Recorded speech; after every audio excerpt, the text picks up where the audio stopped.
Please envelop this entity so completely in love that all needs, wants, and desires are met. Amen. And greetings. Greetings, Wonders. Greetings, Maggie. Would you please go to whom, to where, and to when you are directed? Would you please locate your coordinator, Maggie McGuffin, on April 1st, 2000? Yes, we have you.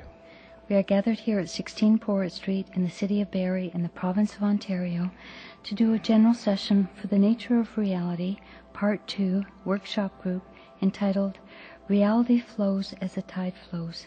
Would you please begin? In this particular series, dear friends, we will continue to explore the nature of reality. We have completed a series of 6 previous audio tapes describing reality to a great extent. However, since reality is much more complex than 6 particular audio tapes, we assure you that we will continue, as we will continue beyond this particular series into another one as well. Now, view reality from this perspective. Water. As you watch the tide of an ocean, the tide moves to and fro. It rises and it decreases. And as a result, therefore, an individual standing by the ocean side views simply the tide retreating and the tide advancing. When the tide retreats, the individual can, if he chooses, explore the area that would normally be underwater. And as a result, oftentimes individuals search for mussels and crabs, etc., during this particular period of time. When the tide advances, then the individual simply appreciates the ocean front, the water, the aspects that the water can provide as benefit to their existence. Now, reality is very similar to the tide of the ocean. The reality that we're speaking of is the reality that you observe. The reality you observe is the equivalent of you standing by the ocean side. What you perceive is a retreating and an advancing of the tide. Yet a retreating and advancing of the tide does not mean that there is less water in the ocean. Far from it. But it does mean that there is movement. The individual observing the tide simply observes the resultant of the movement. Does not observe the actual movement itself. Reality, when an observer observes reality, you observe the resultant of the movement of reality, not the actual reality itself. And as a result, therefore, that which you can observe through the process of observation is movement, flow. Now, oftentimes we suggest to individuals that they observe without judgment certain aspects of their existence.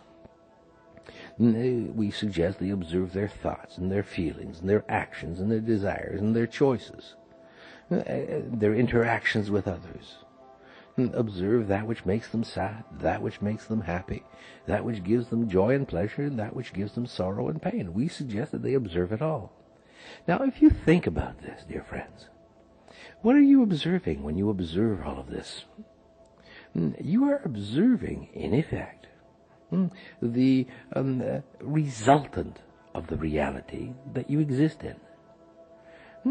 When you observe your thoughts and your feelings, to you they are reality. That is what is part of and parcel of your reality. That is what comprises your reality. But in truth, beyond your thoughts and feelings, there is flow, there is movement. Nothing in existence is static. Absolutely nothing. Yet, because you live in third-dimensional reality consciousness, and because you've chosen to incarnate yourself in this dimension, your perspective of existence is a perspective based on the fixed, not the flowing. Time is fixed. Space is fixed. And as a result, Reality is fixed. It has limits, boundaries by which you can operate, by which you can exist in. And those boundaries and limits are fixed. They are not movable. They are not changeable. They are not alterable. Dear friends, we're here to shatter your image. In truth, all of reality is unfixed, is malleable, alterable, and flowable. Nothing, absolutely nothing, remains the same from moment to moment. And as a result, everything changes. That is the truth of reality. How you perceive reality, how you perceive it through your observation, that, dear friends, is fixed. Because you choose the same parameters by which to observe the observation. When we suggest to individuals to observe, we recognize that observation will meet certain fixed parameters, certain boundaries, certain limitations, which the individual chooses as the basis of observation. Think of it this way. In your society, you have a group of individuals that take great pride in their powers of observation. They call themselves scientists. And as a result of this, they, through their own particular consciousness, create parameters that define the basis of their observations. And these parameters are, by their very nature, fixed, immovable, unchangeable. For, in truth, how can one, the basis of their thinking goes, how can one observe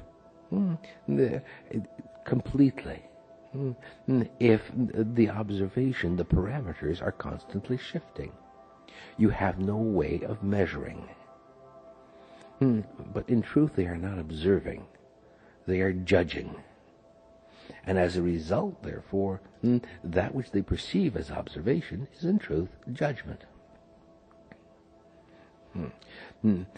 Add the fixed to the observation and you create judgment. Now, why do we suggest this at this point? Even though we suggested that individuals observe. Because even though we suggest to individuals that they observe without judgment, we recognize that they will observe with judgment. The key, however, is to reduce or limit the aspect of judgment within the observation. And as a result, therefore, it minimizes the limitations, the boundaries, the fixation of observation.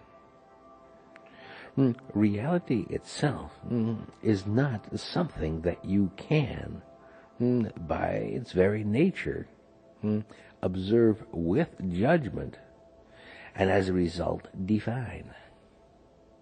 You look around you and you see trees, you see grass, you see houses, you see people, you see animals, insects, birds, fish, water, earth, stars, planets, solar systems. And you say, this is an observation of reality. For after all, this is what reality is. But the only thing you're observing is a manifestation that exists in reality. You're not truly observing reality. For reality is not the stars, the trees, the grass, the houses, the people, etc., etc. Reality is the energy that moves through, out this particular dimension of existence. That is reality. And reality is also that which moves throughout all dimensions of existence.